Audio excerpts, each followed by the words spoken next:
Hello students, in this video we will do chapter number 7 of class 9 science. Till now we have completed our 6 chapters. So इस chapter का नाम है motion. What is motion? Motion means movement. कुछ भी चीज़ का movement होना. If anything is moving from here to here, then definitely this thing is in motion. There are two things mainly. First one is motion and another one is rest. Rest means ये दोनों चीज़ें हमेशा किसी के reference में देखी जाती है. मीन्स जैसे कोई ट्रेन चल रही है और हम उसको देख रहे हैं, आईज़ के रेफरेंस, आईज़ है उसका रेफरेंस, ठीक है. वो ट्रेन मूव करे तो आई के पॉइंट ऑफ व्यू से ये ट्रेन मोशन में, ठीक है. और रेस्ट में जैसे कोई भी चीज़ अगर मूव नहीं करें then definitely it will be in rest position. So let's start this chapter. In everyday life we see some objects at rest and others in motion. Birds fly, fish swim, blood flows through veins and arteries, and cars move. Atoms, molecules, planets, stars and galaxies all are in motion. ये सब चीज़ें जो है motion में है, ये सब चलते रहते हैं. जैसे कि बर्ड्स फ्लाई करते हैं, फिश स्विम करती हैं, ब्लड जो है वेन्स और आर्टरीज से फ्लो करता है. We often perceive an object to be in motion when its position changes with time. कोई भी ऑब्जेक्ट मोशन में तब होती है कोई चीज़ अपनी पोजीशन टाइम के रिस्पेक्ट में चेंज करता है. Means t0 second, time 0 second पे ट्रेन यहाँ है, टाइम 5 सेकेंड पे ट्रेन यहाँ है. देन 5 सेकेंड के टाइम इंटरवल में इसकी पोजीशन चेंज हुई, then it will be in motion. However there are situations where the motion is inferred through indirect evidences. कुछ ऐसी सिचुएशन भी होती है जहाँ पे मोशन को इनडायरेक्ट एविडेंसेस से देखा जाता है. जैसे कि we infer the motion of air by observing the movement of dust and the movement of leaves and branches of trees. जैसे कि हम एयर का मोशन देखते हैं कैसे ऑब्जर्व करके, जैसे कि मूवमेंट ऑफ डस्ट, जैसे कि ब्रांचेस ऑफ ट्रीज की जो ब्रांचेस में से जो लाइट जाती है उसके अंदर से हमें पार्टिकल्स दिखते हैं जिसकी वजह से हम देख पाते हैं कि एयर भी मूव करती है. What causes the phenomena of sunrise, sunset and changing of seasons? किस मतलब ऐसा क्या है जिससे पता चलता है सनराइज, सनसेट और सीजन्स चेंज हो रहे हैं? It is due to the motion of the earth. It is due to the motion of the earth. ये कैसे पता चलता है? क्योंकि अर्थ मूव कर रही है. If it is true, why don't we directly perceive the motion of the earth? अगर ये सच है तो हम क्यों अर्थ के मोशन को क्यों नहीं देख पाते, क्यों उसको फील नहीं कर पाते? An object may appear to be moving for one person is stationary for some another. ऐसा भी हो सकता है कि कुछ एक पर्सन के लिए कोई ऑब्जेक्ट मोशन में है, दूसरे इंसान के लिए वो चीज़ रेस्ट में है. जैसे कि पैसेंजर्स होते हैं चलती हुई बस में. Road side trees appears to be moving backwards. ऐसे होता है जब कोई ट्रेन चल रही है तो जो ट्रीज़ होते हैं वो पीछे चलते हुए नज़र आते हैं, वो पीछे जा रहे हैं, लेकिन रियल में तो ट्रेन आगे जा रही है. ट्रीज आर इन रेस्ट, ठीक है. पैसेंजर्स के लिए जो ट्रीज़ होते हैं वो मोशन में दिखते हैं but actually they are in rest. जो इंसान कोई रोड पे खड़ा है उसको देखेंगे कि पैसेंजर्स मूव कर रहे हैं लेकिन पैसेंजर्स तो ट्रेन के अंदर बैठे हैं, ठीक है. However a passenger inside the bus sees his fellow passengers to be at rest. जो पैसेंजर होता है बस के अंदर वो क्या देखता है कि उसके जो फेलो पैसेंजर्स है, साथ वाले जो पैसेंजर्स है वो रेस्ट में है. What do these observations indicate? इन सबसे क्या इंडिकेशन मिलता है हमें? Most motions are complex. Mostly जो मोशंस होते हैं कॉम्प्लेक्स होते हैं. Some objects may move in straight line, others may take a circular path. कुछ जो मोशन होते हैं स्ट्रेट लाइन में होते हैं, कुछ सर्कुलर पाथ में होते हैं. Some may rotate and a few others may vibrate. कुछ रोटेट होते हैं, कुछ वाइब्रेट होते हैं. There may be situations involving a combination of these. ऐसी भी सिचुएशंस आती है जहाँ पे दोनों का कॉम्बिनेशन होता है. In this chapter we shall first learn to describe the motion of objects along a straight line. इस चैप्टर में हम पढ़ेंगे motions of objects along a straight line. Straight line के अलोंग मोशन कैसे होता है ऑब्जेक्ट्स का. We shall also learn to express such motions through simple equations and graphs. हम ये भी एक्सप्रेस करेंगे, ये भी देखेंगे इमोशंस की इक्वेशंस कैसे लिखी जा सकती है through graphs. Later we shall discuss ways of describing circular motion. इसके बाद हम सर्कुलर मोशन को भी डिस्क्राइब करेंगे. यहाँ पे 2 सिंपल सी एक्टिविटीज़ हैं. You can read it from your NCERT book. Here we have describing motion. We describe the location of an object by specifying a reference point. हम किसी भी object की लोकेशन को कैसे डिस्क्राइब कर सकते हैं? उसकी रेफरेंस पॉइंट देख के, कि हम उसको किसके रेफरेंस में हम ऑब्जर्व कर रहे हैं. Let's understand this by an example. Let us assume that a school in a village is 2 kilometre north of the railway station. हम उसको एग्जाम्पल से देख सकते हैं, जैसे कि किसी विलेज के अंदर कोई स्कूल है, वो रेलवे स्टेशन से 2 किलोमीटर नॉर्थ में है.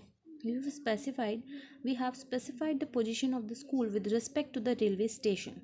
हमने स्कूल की पोजीशन को स्पेसिफाई किया है किसके रिस्पेक्ट में? रेलवे स्टेशन के रिस्पेक्ट में. ठीक है. In this example the railway station is the reference point. यहाँ पे रेफरेंस पॉइंट क्या है? Railway station. We could have also chosen other reference points according to our convenience. यहाँ पे हमने क्या हमें और भी चीज़ें चूज़ की है, और भी ऐसे रेफरेंस पॉइंट चूज़ किया. हम कर सकते हैं. ठीक है, हम कर सकते थे. Therefore, to describe the position of an object, we need to specify a reference point called the origin. इसलिए किसी भी ऑब्जेक्ट की पोजीशन को डिस्क्राइब करने के लिए जो रेफरेंस पॉइंट हम लेते हैं उसको ओरिजिन भी बोलते हैं. Next is motion along a straight line. The simplest type of motion is the motion along a straight line. सबसे जो simple motion होता है वो होता है straight line. We shall learn to describe this in an example. इसको हम learn कर सकते हैं through an example. Consider the motion of an object moving along a straight path. हम कंसिडर कर सकते हैं किसी का भी motion along a straight path. The object start its journey from O, which is treated at its reference point. कोई भी object अपनी मूवमेंट स्टार्ट करता है इस पॉइंट से, जिसको हम रेफरेंस पॉइंट लेते हैं. A, B, C represent the position of the object at different instants. तीन चीज़ें वो है इस ग्राफ के अंदर. O यहाँ से स्टार्ट हुआ है, A, B एंड C. ये तीन अलग अलग पोजीशन है अलग अलग टाइम पे. At first the object moves through C and B and reaches A. सबसे पहले क्या होता है, कोई ऑब्जेक्ट C और B से मूव करती है, A पे पहुंचती है. Then it moves back along the same path and reaches C through B. उसके बाद वो अपना सेम पाथ वापस लेती है, C पे पहुंचती है B से निकल कर. ठीक है. Next is the total path length covered by the object. The total path length covered by the object is OA plus OC. Total कितना उस ऑब्जेक्ट ने कवर किया? कोई ऑब्जेक्ट यहाँ से यहाँ तक गई है, उसके बाद वहाँ से यहाँ तक आई है, कितना कवर किया? OA प्लस वापस से यहाँ से यहाँ तक आई है, OA प्लस AC. इसने इतना डिस्टेंस कवर किया है.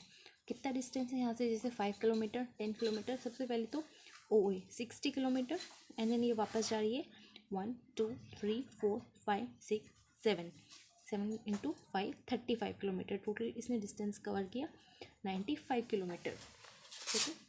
This is the distance covered by the object. इतना डिस्टेंस उसने कवर किया है. To describe distance, we need to specify only the numerical value and not the direction of motion. यहाँ पे डिस्टेंस को डिस्क्राइब करने के लिए हमें न्यूमेरिकल वैल्यू चाहिए. ठीक है, सिर्फ न्यूमेरिकल वैल्यू चाहिए, डायरेक्शन से हमें कोई फ़र्क नहीं पड़ता. There are certain quantities which are described by specifying only their numerical values. कुछ ऐसी क्वांटिटीज़ होती हैं जिनको हम सिर्फ उनके न्यूमेरिकल वैल्यू से ही पहचानते हैं, डिस्क्राइब करते हैं. The numerical value of physical quantities its magnitude. कोई भी फिजिकल क्वांटिटी जिसके पास न्यूमेरिकल वैल्यू नहीं होती वो उसका मैग्नीट्यूड होता है. From this example can you find out the distance of the final position C of the object from the initial position O. इस एग्जाम्पल से क्या आप ये डिस्टेंस निकाल सकते हो पोजिशन C से पोजिशन O का. This difference will give you the numerical value of the displacement of the object from O to C through A. इस डिफरेंस से हमें पता चलेगा, डिस्प्लेसमेंट पता चलेगा कहाँ से कहाँ तक, O से लेके C तक, जो A से होकर आया है रियल में. ठीक है. The shortest distance measure from initial to final position of an object is known as displacement. Starting point से लेकर जहाँ तक वो पहुँचा उसके बीच में सबसे जो छोटा डिस्टेंस होता है, छोटा जो रास्ता होता है, उसको बोलते हैं डिस्प्लेसमेंट. जैसे कि कोई ऑब्जेक्ट यहाँ से चली, यहाँ गई, फिर वापस यहाँ आई, इसका मतलब पूरा डिस्टेंस उसने इतना कवर किया है, लेकिन डिस्प्लेसमेंट उसका कितना है? यहाँ से लेके यहाँ तक का डिस्टेंस काउंट होगा, सिर्फ starting point to initial point. 1 2 3 4 5 25 kilometre. ठीक है. Can the magnitude of the displacement be equal to the distance travelled by the object. क्या ऐसा हो सकता है कि डिस्टेंस और डिस्प्लेसमेंट सेम हो? Consider the example given in figure 7.1. इसी को चेक करके देख लेते हैं. The motion of the object from O to A, O से लेके A तक का मोशन, O से लेके A तक का motion the distance covered is 60 kilometre, यहाँ तक का डिस्टेंस है 60 kilometre, and the magnitude of displacement is also 60 kilometre, magnitude भी डिस्प्लेसमेंट भी कितना है 60 kilometre. During its motion from O to A and back to B, O से A आना है फिर वापस बी जाना है, ठीक है। तो डिस्टेंस तो कितना हो जाएगा 85 किलोमीटर, लेकिन डिस्प्लेसमेंट उसका होगा सिर्फ 35 kilometre. Thus the magnitude of displacement is not equal to the path length, यहाँ किसी कभी कभी ऐसा होता है कि displacement is equal to distance, sometimes distance is equal to displacement. Further, we will notice that the magnitude of the displacement for a course of motion may be zero, but the corresponding distance covered is not zero. कभी कभी further हम क्या notice करेंगे कि displacement का जो magnitude है वो ज़ीरो भी हो सकता है, but the corresponding distance cover is not zero, displacement zero हो सकता है, डिस्टेंस ज़ीरो नहीं हो सकता। If you consider the object is travel back to O, final position coincide with the initial position, अगर वो चीज़ यहाँ से यहाँ जाती है फिर यहाँ से वहाँ वापस आती है, that displacement will be zero, जहाँ से स्टार्ट हुआ वहीं पे कोइंसाइड हो गया इनिशियल पोजीशन के अंदर, और डिस्प्लेसमेंट ज़ीरो हो जाएगी। However the distance covered, distance कितना हो जाएगा 60 + 60 120 kilometre. Thus, the two different physical quantities, distance and displacement, are used to describe the overall motion of an object and to locate its final position with reference to its initial position at a given time. इसलिए जो दो यहाँ पे physical quantity है distance और displacement, इनको use किया जाता है किसी ऑब्जेक्ट का मोशन पता करने के लिए और इसकी फाइनल पोजीशन को लोकेट करने के लिए, किसके रेफरेंस में, थ्रू इट्स इनिशियल पोजीशन, ठीक है। यहाँ पे दो और एक्टिविटी है which you can read it from NCERT. Here we have 3 NCERT questions which we will do later. यहाँ पे है uniform motion and non uniform motion. Consider an object moving along a straight line, कोई object straight line में move कर रहा है, let it travel 5 metre in the first second, मान लेते हैं फर्स्ट सेकेंड में 5 मीटर ट्रेवल करता है, 5 metre more in next second, अगले सेकेंड में 5 मीटर और करता है, 5 मीटर इन थर्ड सेकेंड और 5 मीटर इन फोर्थ सेकेंड। इस केस में ऑब्जेक्ट कर रहा है हर सेकेंड में 5-5 metre, means this is uniform motion. As the object covers equal distances in equal interval of time, it is said to be in uniform motion. जब कोई object equal distance equal time में cover करता है तो वो uniform motion होता है। The time interval in this motion should be small, यहाँ पे टाइम इंटरवल स्मॉल लेते हैं, शॉर्ट लेते हैं। In our day to day life we come across motions where objects cover unequal distances and equal intervals of time. हमारे day to day life में हम motions को देखते हैं जहाँ पे ऑब्जेक्ट अनइक्वल डिस्टेंस कवर करते हैं इक्वल इंटरवल में, ठीक है। ये नॉन यूनिफॉर्म मोशन, जैसे कि कार कोई मूव कर रही है क्राउडेड स्ट्रीट पे, जैसे एक टाइम के लिए भीड़ खाली होगी तो ज़्यादा चल रही, फिर भीड़ नहीं हट रही फिर धीरे चल रही हो, ठीक है। There are some instances of non uniform motion, यहाँ पे नॉन यूनिफॉर्म मोशन की कुछ एग्जाम्पल्स है। Next is look at the situation given in figure 7.2। यहाँ पे 7.2 एक फिगर है, जैसे कि क्रिकेट का है ये, यहाँ पे मोशन है किसी भी कार का है, ट्रक का। If the bowling speed is 143 kilometre per hour in figure 7.2 A, what does it mean. अगर बॉलिंग स्पीड की इतनी स्पीड है इसका मतलब क्या है, what do you understand from the sign board in figure 7.2 B. इस साइन बोर्ड का क्या मतलब है, साइन बोर्ड मीन्स ये जो कार है ये चलेगी 50 किलोमीटर पर आवर की स्पीड से। This is example of uniform motion.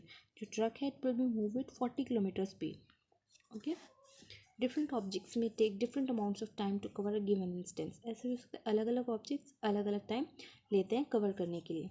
Some of them move fast and some move slowly, कुछ फास्ट मूव करते हैं कुछ स्लोली मूव करते हैं। The rate at which objects move can be different.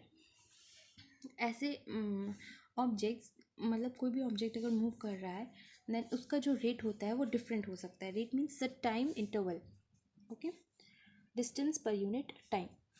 Also, different objects can move with the same rate. One of the ways of measuring the rate of motion of an object is to find out the distance traveled by the object in unit time. एक और वे है, अगर हमें rate of motion निकालना है हम उसका distance निकालेंगे, एक सेकेंड में कितना कवर कर रहा है, उसकी the quantity is refer to a speed, क्या आ जाएगी वो उसकी स्पीड। इसकी ऐसा यूनिट होती है metre per second. This is represented by the symbol metre per second और metre per second we can write here in two different ways. The other units of speed include centimetre per second, दो अलग उनके तरीके हैं इनके, centimetre per second and kilometre per hour. Okay, to specify the speed of an object we require only its magnitude. हमें किसी की speed बतानी है, हमें सिर्फ उसका मैग्नीट्यूड चाहिए। The speed of a motion need not to be constant. किसी भी ऑब्जेक्ट की स्पीड कॉन्स्टेंट ज़रूरत नहीं है। Most cases objects will be non uniform motion, therefore we describe the rate of motion of such objects in term of their average speed. इसलिए हम कुछ objects का जो मोशन है वो डिस्क्राइब कर सकते हैं in terms of their average speed, कि उसकी एवरेज स्पीड कितनी है। एवरेज स्पीड मीन्स कितना उसने टोटल डिस्टेंस ट्रैवल किया, कितना टाइम लेकर, उससे डिवाइड करके। The average speed of an object is obtained by dividing the total distance traveled by the total time taken. इसको डिवाइड करके हम एवरेज स्पीड निकाल सकते हैं. This is the formula. If an object travels a distance s in time t, then speed v will be s by t. This is speed, this is distance, and this is time. Let's understand this example. A car travels a distance of 100 km in 2 hours. 100 km 2 hour में cover करते हैं, उसकी speed आ जाएगी 50 km per hour. Car might not have travel 50 kilometre per our all the time. ऐसे भी हो सकता है कि 50 किलोमीटर पर आवर की स्पीड से उसने पूरे टाइम ट्रैवल नहीं किया, कभी कभी वो फास्ट भी हुई होगी, कभी कभी वो स्लो भी हुई थी. ठीक है, यहाँ पे एक एग्जांपल है. ओके, न्यूमेरिकल है, आप इसको एनसीईआरटी से पढ़ना. Next topic is speed with direction, which we will do in next video. Till then, thank you very much. If you like this video, subscribe my channel and like it. Thank you.